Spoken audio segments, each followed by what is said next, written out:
Hello everyone, good morning.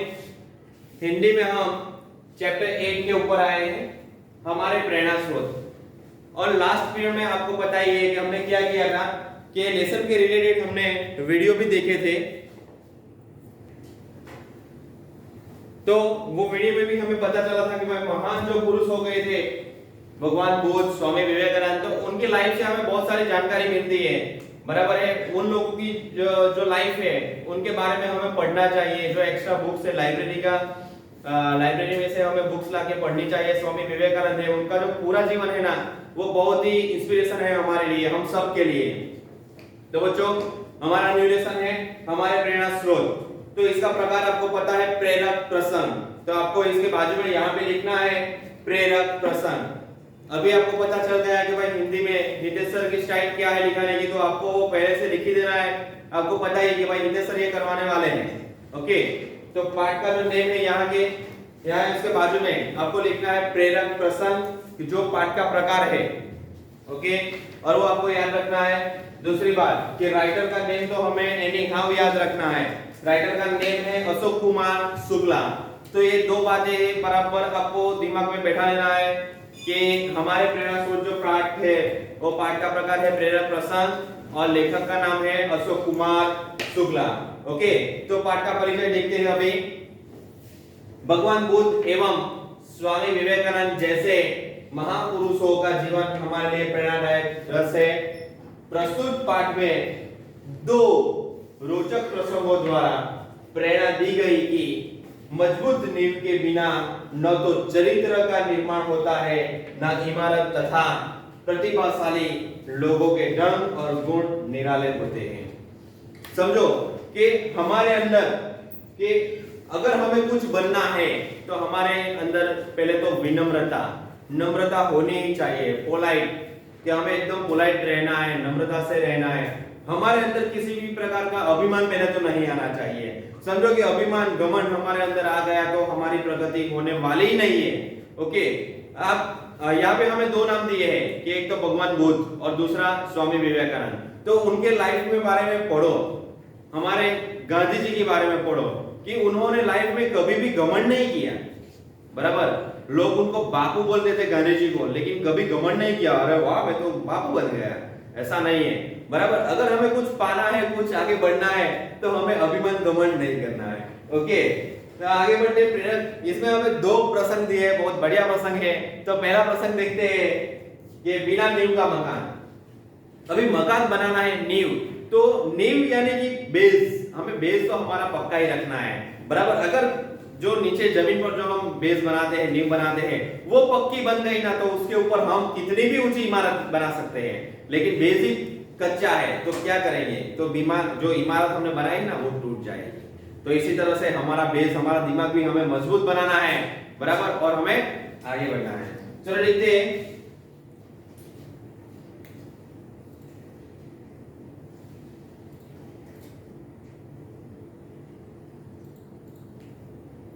Buddha अपने प्रवचनों में अपने शिष्यों को बहुत सी कथाएं सुनाते थे। यह कथा भी उनमें से एक है। तो पहले तो आपको अंडरलाइन करना है कि भाई कौन कथा सुनाता था और किसको कथा सुनाता था। ओके, तो बुद्ध के नीचे अंडरलाइन करना है और अपने शिष्यों, ध्यान से सुनना। सर ने क्या कहा, शिष्यों। बराबर, ये प्लूरल है, बहुवचन है। तो यो के ऊपर यहाँ पे डॉट भी है। आपके पास टेक्स्ट बुक है, अभी आप टेक्स्ट बुक में देख सकते हो कि शिष्यों लिखा है। बराबर, बहुवचन है और यो के ऊपर डॉट पे रखा है। तो ये बातें, ये सारी जो छोटी छोटी बातें हैं ना, वो बहुत ही जरूरी है लैंग्वेज सब्जेक्ट में। ओके,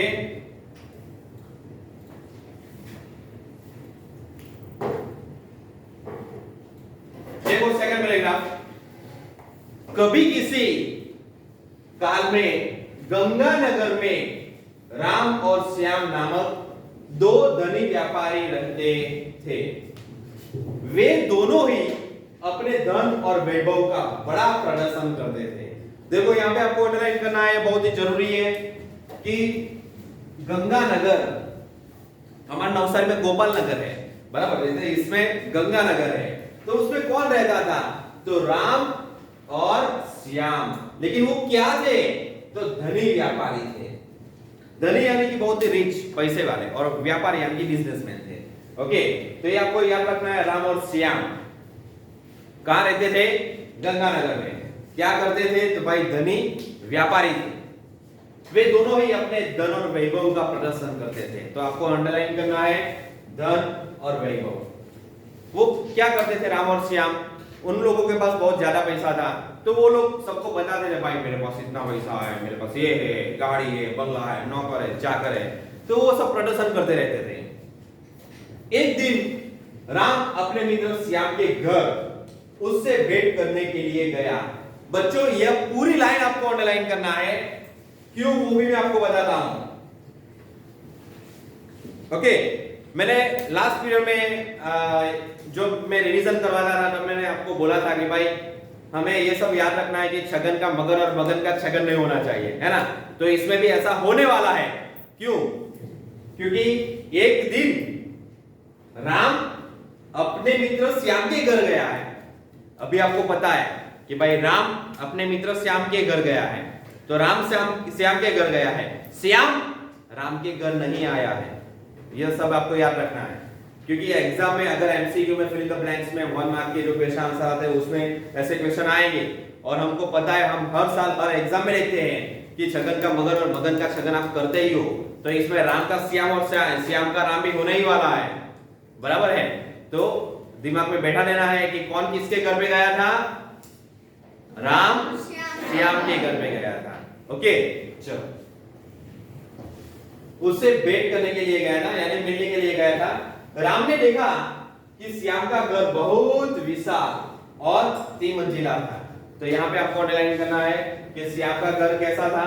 तो भाई बहुत विशाल था, यानी कि बहुत बड़ा था, और 3 मंजिला था, यानी कि उस जो मकान था वो 3rd फ्लोर का था। ओके, 3 मंजिल में 2500 साल पहले 3 मंजिला घर होना बड़ी बात थी, और उसे बनाने के लिए बहुत धन और कुशल वास्तुकार की आवश्यकता होती थी। तो आपको पहले तो अंडरलाइन करना है कि भाई 2500 साल पहले की बात है। Okay, 2500 years ago. तो उस टाइम में क्या था कि भाई 3rd फ्लोर वाला जो मकान था, बराबर, जो नीचे मकान है basement, 1st floor, 2nd floor, 3rd floor, तो ऐसा मकान होना बहुत बड़ी बात थी, क्योंकि इसके लिए बहुत पैसे चाहिए थे उस टाइम पे। और वास्तुकार यहाँ पे शब्द दिया है, वहां पे भी आपको अंडरलाइन करना है, यानी कि उसको बनाने वाला, बराबर, जो बिल्डर है, वो मेसन है, वो सब भी उस टाइम पे इतने ज्यादा नहीं थे, और कुशल वास्तुकार की जरूरत है। कुशल यानी कि बहुत ही इंटेलिजेंट उस टाइम पे चाहिए था, क्योंकि ये सब सारी टेक्नोलॉजी नहीं थी। 2500 साल पहले की बात है। अभी तो बहुत सारी टेक्नोलॉजी आ गई है, लेकिन ये तो बहुत साल पहले की बात है ना। आगे बढ़ते हैं, इसको स्क्रॉल करना पड़ेगा।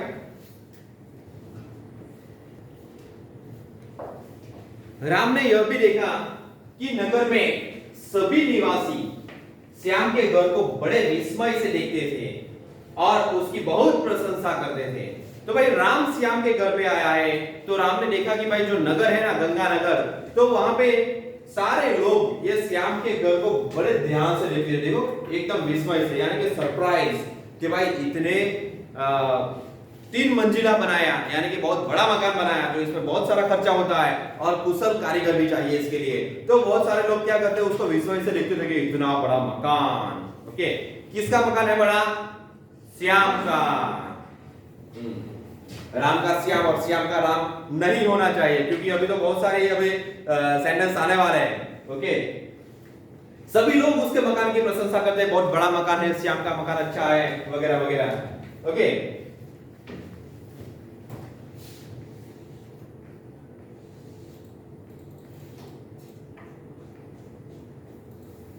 अपने घर वापस आने पर राम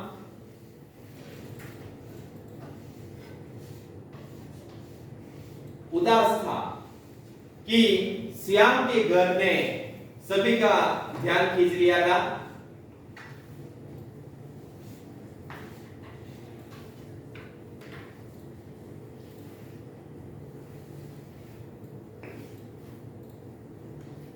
उसने उसी वास्तुकार को बुलवाया जिसने श्याम का घर बनाया था। उसने वास्तुकार से श्याम के घर जैसा ही 3 मंजिला घर बनाने को कहा। वास्तुकार ने इसी काम के लिए हामी भर दी और काम शुरू हो गया। देखो ये जेलस है कि भाई जलते थे, राम श्याम के ऊपर जलने लगा, श्याम का मकान कितना बड़ा है, बराबर।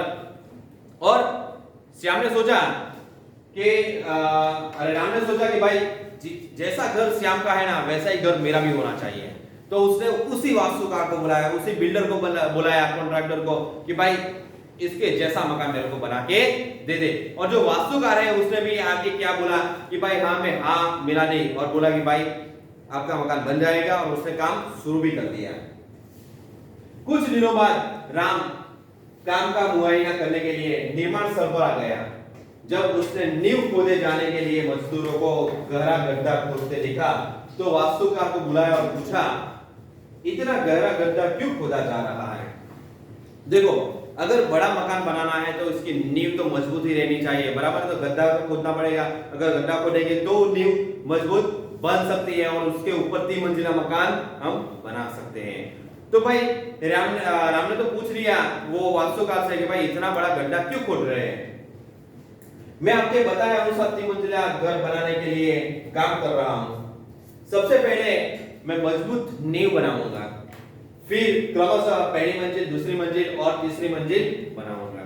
देखा ये सब स्टेप है। अगर हम सेकंड फ्लोर पे जाने वाले हैं तो हमें फर्स्ट फ्लोर पे आना ही पड़ेगा। हम डायरेक्टली सेकंड फ्लोर पे कूद का नहीं मार सकते।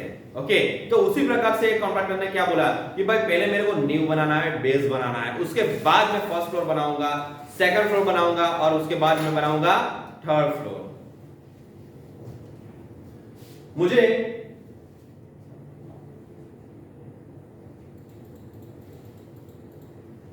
इन सब से कोई मतलब नहीं है। राम ने कहा तुम सीधे ही तीसरी मंजिल बनाओ और उतनी ही ऊंची बनाओ जितनी ऊंची तुमने श्याम के घर बनाई थी। देखो अभी ऐसा लगता है कि इसका दिमाग सकिया गया है, बराबर। किसका? राम का। वो क्या बोला, वो पागल जैसी बात कर रहा है कि भाई तू एक काम कर, ये गड्ढा बड्ढा कुछ खोदना नहीं है, फर्स्ट फ्लोर नहीं चाहिए, सेकंड फ्लोर भी नहीं चाहिए, तू डायरेक्टली एक काम कर, तीसरा फ्लोर बना, थर्ड फ्लोर। ऐसा कभी हो सकता है? बराबर। तो भी कॉन्ट्रैक्टर भी कंफ्यूज, अरे बाप रे ये क्या हुआ, पागल हो गया क्या? और थर्ड फ्लोर को बनाना है डायरेक्टली, और वो भी कहां पे बनाना है? तो उसी हाइट के ऊपर बनाना है। तो ऐसे कैसे बन सकता है भाई? नीचे नींव चाहिए, फर्स्ट फ्लोर चाहिए, सेकंड फ्लोर चाहिए, उसके बाद थर्ड फ्लोर तो बनेगा। नींव की और बाकी मंजिलों की परवाह मत करो। देखा, राम ने बोला कि भाई नींव की परवाह मत कर, फर्स्ट फ्लोर की परवाह मत कर, सेकंड फ्लोर की परवाह मत कर, तू डायरेक्टली थर्ड फ्लोर बना और उसी हाइट के ऊपर। ऐसा तो नहीं हो सकता, वास्तुकार ने कहा। तो भाई बिल्डर ने तो बोल दिया ऐसा थोड़ी हो सकता है, तू पागल है, हम लोग थोड़ी पागल है। ठीक है, यदि तुम ये नहीं करोगे तो मैं किसी और से करवा लूंगा। राम ने नाराज होकर कहा। राम तो नाराज हो गया क्योंकि ये पागल से बात कर रहा है राम, बराबर, कि भाई बोल रहा है कि मेरे को डायरेक्ट थर्ड फ्लोर चाहिए। तो वास्तुकार ने तो मना कर दिया ना, ऐसा थोड़ी हो सकता है। ऐसा कभी आपने देखा है? मैंने तो नहीं देखा मेरी लाइफ में कि भाई डायरेक्टली थर्ड फ्लोर को बना दे, बराबर, नीचे एकदम कुछ भी नहीं है। उस नगर में कोई भी वास्तुकार नींव बिना वह घर नहीं बना सकता था, फलतः वह घर कभी न बन पाया। अतः किसी भी बड़े कार्यों को संपन्न करने के लिए उसकी नींव सबसे मजबूत बनानी चाहिए एवं काम को योजनाबद्ध तरीके से किया जाना चाहिए।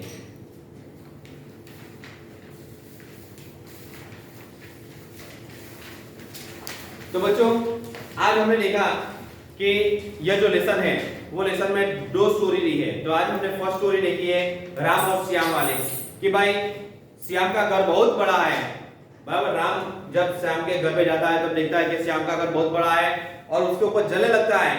राम ने सोचा कि भाई मैं भी ऐसा मकान बनाऊंगा और उसी बिल्डर को बुलाता है, उसी वास्तुकार को बुलाता है और वास्तुकार ने बोल दिया कि भाई मैं मकान तो आपको बना के दूंगा।